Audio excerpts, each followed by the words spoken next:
জ্ঞান প্রাপ্তি সর্বদা সমর্পণের মাধ্যমেই হয়, এ আমরা সকলেই জানি।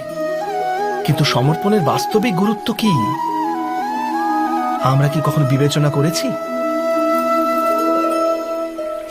মানুষের মন সর্বদা জ্ঞান প্রাপ্তির পথে নানান বাধা সৃষ্টি করে।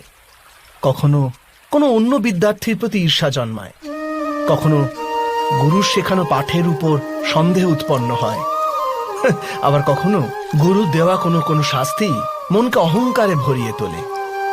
তাই নয় কি? কি এমনটাই হয় না?